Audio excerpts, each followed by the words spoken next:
Hello, नमस्ते। आप सभी का एक बार फिर से स्वागत। और सुबह से मैं देख रहा था कि महिलाओं के लिए बहुत सारी तारीफ़ें, कहीं उनको मोटिवेशन, कहीं कुछ सुनने को मिल रहा था। देर शाम तक मैं सुनता रहा, बाद में मैंने सोचा यार, क्या महिला जागरूकता को लेकर ये जो माहौल है, ये अभी बना है या पहले भी कुछ होता था? तो एज़ यूजुअल मैं रामचरितमानस की ओर मुड़ा और मैंने कुछ पन्ने पलटे और देखा कि वहाँ महिलाओं को लेकर क्या कुछ कहा गया है। मैं ये जानकर बड़ा खुश भी हुआ और बहुत ही संतोष भी मिला कि हमारा ये जो त्रेता युग है, वो तो पूरा तरह से नारी को समर्पित था।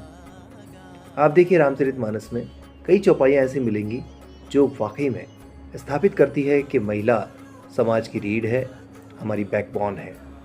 पहली चौपाई जो मुझे देखने में मिली वो थी अनुज वधु भगिनी सुत नारी, सुनु सट कन्या सम ए चारी, इन्हीं कुदृष्टि बिलोकई जोई, ताहि बधे कछु पाप न हुई। यहाँ पर रावण को सीख दी जा रही है और कहा जा रहा है कि जो भाई की पत्नी है वो बहन है, सुत नारी जो अपने पुत्र की जो पत्नी है, इन सब को, इन चारों को अपनी बेटी के समान देखना चाहिए। कितनी बड़ी बात है। रिश्तों को लेकर के ऐसी स्पष्ट परिभाषा कहाँ मिलेगी आपको। इसी तरह एक चौपाई देखने को मिलती है, धीरज धर्म मित्र अरु नारी, आपातकाल परखिए चारी। यहाँ नारी को कितना बड़ा सम्मान दिया गया है कि पुरुष को टूटने से बचाने में नारी ही वो है। उसे भावनात्मक सहारा जो देती है वो सिर्फ नारी ही दे सकती है। जो आज के युग में बहुत प्रासंगिक एक चौपाई है, वो भी इसी तरह से पढ़ने को मिलती है कि जननी सम जाने ही पर नारी, धनु पराव विषते विष भारी।